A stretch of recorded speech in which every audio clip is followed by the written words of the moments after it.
Hello and welcome back to Paul Plays. So today we're doing something different again. I'm going to be doing my tier list for Call of Duty games from Call of Duty 4 onwards, and primarily focus on the multiplayer because that's where I spend most of my time. Do you remember tier lists back from 2019? I'm a bit late to the party, but to be fair, 2019 was a better year anyway. Right, so moving on, I'm rating these games mostly on my experience at the time playing them. I'll touch on guns, maps, and some stuff like that, but I'm not going to spend too much time on the technicalities because we'll be here forever. Anyway, without any further ado, let's jump on to it. Okay, so kicking us off with Call of Duty 4. So, this was my first experience with Call of Duty. Now, it wasn't my first game because I didn't own this, like a copy of this, until after World at War, but I did play it loads at a friend's house. So, looking back at that, this was huge for me. So it was my introduction to playing online, which at the time was rocket science to me. Like, if I remember right, when I was playing Call of Duty 4 at my mate's house, we didn't even have broadband in the house yet. So like, this was a whole different world to me. Had a great selection of guns. You had the laser that was the M16, absolute beast of a gun, and I've recently just downloaded Modern Warfare Remastered, and I'm currently reliving it, and it's absolutely amazing. We've also got the MP5, M40A3 sniper rifle, absolute beast of a gun, and it was my introduction to quick scoping back in the day. Amazing maps, again, some of the best maps that I've played on Call of Duty. I mean, you've got things like Backlot, Crash, Showdown, Vacant, Shipment, the list just goes on really. At the time I was playing this as well, I was still at school, so I had all my schoolmates playing this, so it was never hard getting a lobby together and doing like private matches. Mike Myers back in the day, again, we used to play it on this as well. So yeah, I look back at it with fond memories, and I continue to have fun on Modern Warfare Remastered. So for that reason, this has got to be the first COD. Next one, we've got Call of Duty World at War, or as most of the people I knew called it, Call of Duty 5. Even though Call of Duty 4 was my first Call of Duty experience, Call of Duty World at War was the first one that I actually owned. So that's kind of where most of my Call of Duty learning came from. The maps in this COD, from what I remember, were quite big, but I don't know, they just seemed to work. Like, I never really had any issues with the game feeling slow in any way. It's very much like Call of Duty 4, just obviously World War II version. Like the kill streaks and stuff are fairly similar in terms of like your 3, your 5 and your 7. And let's be honest, unleashing the dogs there was nothing more terrifying than hearing the enemy team release the dogs. You knew you had to run and hide. And can we even talk about World at War without talking about the MP40 and how much of a beast that was? No matter what attachment you had on that, whether it be black dot sight, a silencer, or the extended mags, which was my personal favourite, you would just be mowing everyone down. The iron sights on that was next to none. Again, I was still at school when this came out, so I had loads of people to play it with. And again, first Call of Duty was zombies. Now, I'm not like a massive zombies player. It's worth saying at this point that I don't really play zombies, so it's kind of unfair to compare the zombies map, so I won't really be talking too much about this. But World at War was my first experience. I didn't actually know how to get zombies because in World at War you had to complete the campaign to unlock zombies, and I didn't know that. So I was just I didn't play the campaign. I was just playing multiplayer, and it was actually one of my friends who was, "Oh, do you want a game of zombies?" And I was like, "What is zombies?" I thought it was a completely different title, so told me I had to complete the campaign so I could unlock it. So I was like, all right, cool. So I just sweated at the campaign, got it done, and then we got into the zombies. And the first zombies map was simple, but amazing, utterly terrifying as well. Anyway, Call of Duty World at War for me, I've got to stick it in very good. Wasn't quite as good as Call of Duty 4, but I did have a lot of fun on it. Next, Modern Warfare 2, right? I'm not even going to spend much time in tiering this because we all know where it goes. It goes in COD tier. Now, the reason for that, this is the Call of Duty game that I had the most fun on. Like, when I think back to every Call of Duty game that I've owned and all the ones that we're ranking today, this is the one that I had the most fun on. Everything was OP, the maps were amazing, It was the height of quickscoping, and I was really into that back in the day. Broken game in terms of like, you know, everything, like things like one man army noob tubing, but it was amazing fun. Honestly, if I could go back and take all the Call of Duty community that's currently playing all the other games and chuck them back onto Modern Warfare 2, honestly, that would make for an amazing weekend. So next one we've got is the first Black Ops game. Now, I actually sent my dad to the midnight launch of this game. I had pre-ordered it. He went to pick it up at midnight and he got home round about 1 o'clock. I had set my alarm. I went to bed at 6 in the evening just after dinner and woke up at 1 in the morning to play it. Again, I really liked this Call of Duty. I had a lot of fun on it. The maps were great, things like Jungle, Firing Range, Summit, and of course the infamous Nuketown. I kind of feel like Nuketown is like the most orderly, manageable, chaotic map that we've got on Call of Duty. Does that make sense? No? Only thing that when I was researching this video and like trying to jog my memory a bit more about the Call of Duty games, I actually couldn't remember a lot of like the maps in Black Ops, and even to this day, when I was looking them up, I still have no memory of Crisis at all. Whereas the previous Call of Duty games, like I can pretty much remember most of the maps and experiences that I had on them.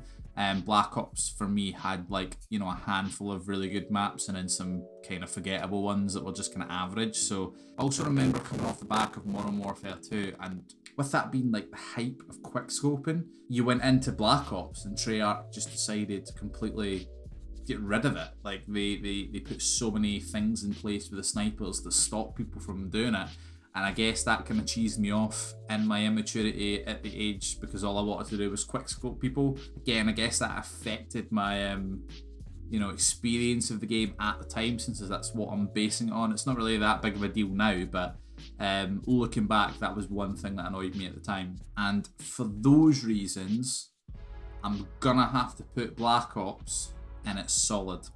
Now, I'm probably gonna get cancelled for that, but it just, when you look back at Modern Warfare 2, Call of Duty 4, World at War, I didn't have as much fun as I had on World at War, so I wouldn't feel right putting it in the same category. So for that reason, it's a solid. I still enjoyed it, but it just wasn't as good as the rest. So Modern Warfare 3, see, to be honest, I kind of drifted away from gaming at this point, so I kind of somewhat feel unfair rating this game, but nonetheless, I will go through my thoughts. Didn't actually get this game until Christmas, where usually I would like pre-order the Call of Duty game, and when I got it, like I wasn't really keen on playing it. I ended up just sort of switching off, and I didn't actually really go back to it until Black Ops 2 came out, and then I went back and played it just to see what it was like. I just kind of remember, like, when I initially started playing it, I didn't really, I thought it was going to be very much like Modern Warfare 2, but I just didn't get the same fun out of it, so I just kind of switched off and stopped playing it. When I went back though, after Black Ops 2 came out and played it, I did enjoy it. It was quite good, but again, I didn't really feel the need to come back to it, so I just didn't really fall in love with it the same way as I did the previous Call of Duty games. So for that reason, I'm going to stick it in meh. Okay, Black Ops 2. This was one of my favourite Call of Duty games. It was very good, and I don't think there's a lot of people out there that are going to argue with me on that one. This game alone actually made me fall in love with gaming again, and in particularly the Call of Duty franchise.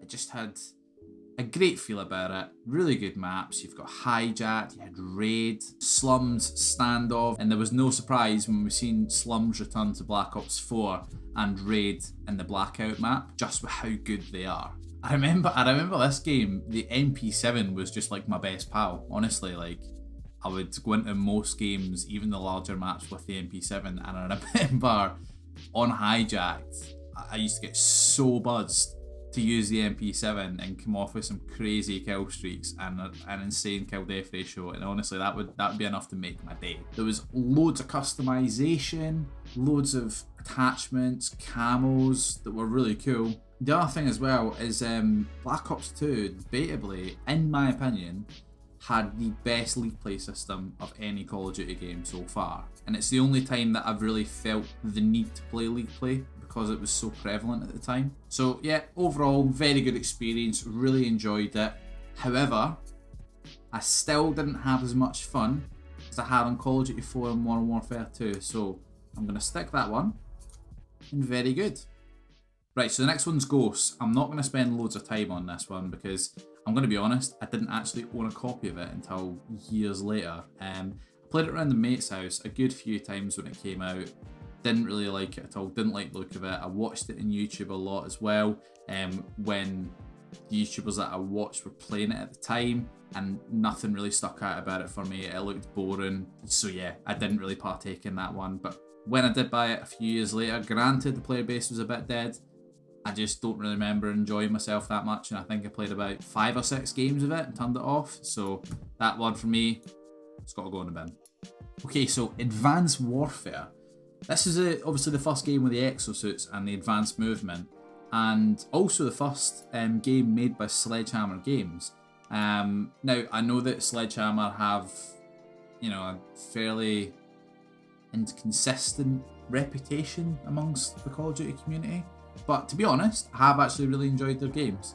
Advanced Warfare, I enjoyed. I bought a copy of it not long after it came out, but I still didn't pre-order it. Enjoyed it, yeah, for what it was. I didn't mind the advanced movement in that game. I think out of all of the advanced movement games, that's probably been my favourite one. I'd done a couple of prestiges in that one and put a couple of days playing time into it. So yeah, it was just okay. It was just quite average, I guess. That's the best way I can sum that one up. I think at the time, I think for me going forward, it was a nice change having the advanced movement, but at the same time, I wouldn't have then done it the next 2 Call of Duties for 3 years. But I guess all of the developers just wanted a shot at making an advanced movement game to see who could do it best. But yeah, for me, Advanced Warfare, solid game. Wasn't bad, wasn't good, it was just alright. Okay, so this one might be a bit controversial because I know that Black Ops 3 has a huge fan base and everyone regards this as the best advanced movement game, but I really just didn't like it. I just wasn't interested. By that time I was sick of the advanced movement, and I was, like I said, I enjoyed Advanced Warfare, but I didn't want to see it come back. I just enjoyed it for what it was and then wanted to move back and move on. Nothing really stood out for me in Black Ops 3. I kind of feel like it was Black Ops 2, but you could run down walls. That's really all I can sort of sum up. Nothing stood out for me in that game. So without droning on too much, that one's going to go in meh. Right, so Infinite Warfare, the most disliked Call of Duty trailer on YouTube ever. So I'm actually going to go a little easier on this than you would expect, because I think the launch of this was very overshadowed with the fact that they were remastering Call of Duty 4, a fan favourite Call of Duty, and everyone was just buzzing out their nut on nostalgia. So I kind of feel that it was a bit unfair on the main title. But when I did play the actual game, obviously I'd pre-ordered this Call of Duty to get it with obviously Modern Warfare 4, because I really wanted to play Modern Warfare Remastered, because at that point the classic Call of Duty 4 was completely unplayable on PlayStation. I chucked it on, had a few games, and again, just wasn't interested. It was the same as Black Ops 2, but worse, in my opinion. So I was already uninterested in the advanced movement, and it was worse than a game that I already didn't like. So yeah, I just wasn't keen on it. I actually spent that Call of Duty year playing Modern Warfare Remastered. I only touched it at the beginning of launch and before Black Ops 4 came out, because I kind of wanted to get back into the advanced movement thing, because I thought that Black Ops 4 was going to be advanced movement before they announced it was going to be boots on the ground. So yeah, I spent very little time in that and I didn't like it. So that is yet another Call of Duty that is going in the bin. Okay, World War II. Now this is an interesting one because it was a horrendous Call of Duty launch. It was probably the worst Call of Duty launch that we've ever had. But I really enjoyed the game. Again, Sledgehammer got so much stick for this game, it was unbelievable. But I don't know, it was a sigh of relief because it was back to boots on the ground. But there was just something about it. It just played so well. The maps were great, the guns were great. The war mode was was absolutely genius. I spent so much time on war. I think I had a total of like 10 days playing time, and I spent 7 of that on war. Out of every Call of Duty game as well, the events that Sledgehammer were holding during Call of Duty World War II were next to none. Like, I used to get really excited for an event going live, like new game modes getting added, and again, it just made me feel excited again to play a Call of Duty game. And I remember being at work and just really looking forward to getting home to play World War II. There was, again, loads of customization, there was loads of variants of guns, and they were really cool as well. And I used to really look forward to like unlocking the variant that I wanted out of that particular gun, whether it be the PPSH, the MP40, the grease gun, and let's not overlook the fact that the MP40 was back in the franchise. Case closed, that's good enough for me. That's going very good. So Black Ops 4 is an interesting one again, because when I first played the beta, I was really excited for the year to come. Like, the gameplay just felt new, fresh, the game was colourful. It actually reminded me a lot of Black Ops 2.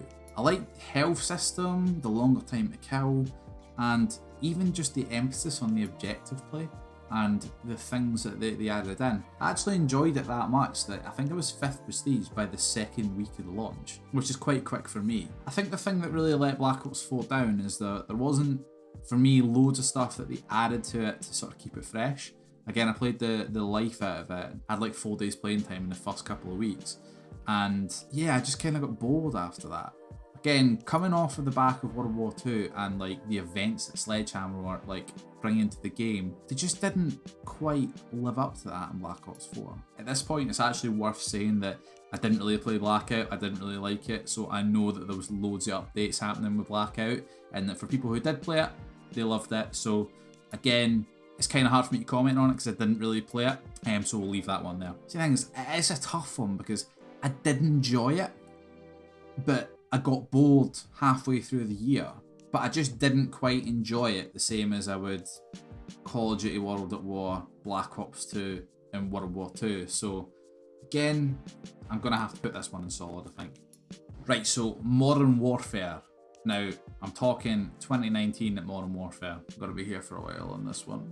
I kind of feel like I'm going to be going against the grain a lot with this one. So first of all, I think it's worth saying that I'm still actively playing this game, and I've currently got about 7 days playing time on it. The thing for me that sort of really lets it down is that in early days, again, I kind of got fed up. A lot of the base game's actually quite frustrating, and when I say that, I'm talking about the maps, the ways to play the game. Like, the only really way to win at this game is probably camping, and that just doesn't really suit me. In the early days, I actually went back to playing Black Ops 4 because I hated it that much, and it actually made me fall back in love with Black Ops 4 that I had in the early days. But then they brought out Shoot House, right? And it felt like Call of Duty again. Like, I fell back in love with it. Like, plays were nice. Like, it was just such a good addition to the game.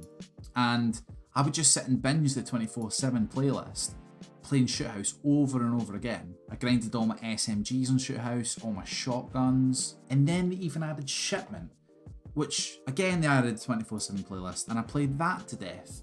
But although that was fun, and I still to this day love Shoot House and Shipment, I took a step back and I thought about it. For how big this game is, I'm putting all my game time into 2 maps. That just didn't really resonate well with me, because although it was fun at the time and it was a good quick fix to get me invested in the game again, after a while you do get fed up playing the same thing over and over again, and you want to play, you know, something a bit different. But when the thing that's a bit different is pretty shit, it kind of just puts you off again, so you just go back to playing Shoot House.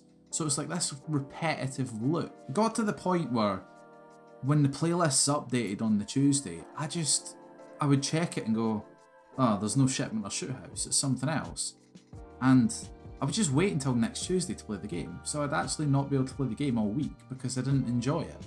And that's not what you should be getting out of a game. So for these reasons, among others, that I'm not going to go into again, because again, we'll be here for ages, I'm aware of how long this has been already.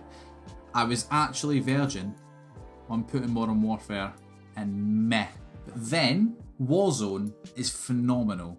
I have had so much fun on Warzone recently, and it's completely saved the game for me. It's a game mode that I actually wake up and look forward to the time that I get on the PlayStation to play it. And even when I'm not playing, I'm usually sitting watching streams of Warzone in my spare time, or even TikToks. And this year in particular, I found so many new content creators that are just streaming Warzone, and I've found so much more to do with my free time. So, with Warzone alone, I'm going to bump the game up to solid. I think it would be unfair to put it in very good, given the circumstances as I've said before. But if I could split it up and put Modern Warfare's multiplayer and Warzone in its own category, the multiplayer from Modern Warfare would be in meh, and Warzone would be in very good. Okay, so that is the final standings of my tier list. And that brings us to the end of the video. So if you have enjoyed it, always remember to smash the like button, hit subscribe and the bell icon so you're notified when I upload. Let me know in the comments, did I get it right or did I get it horrendously wrong? But anyway guys, I've been Paul, and I will catch you in the next video. Bye.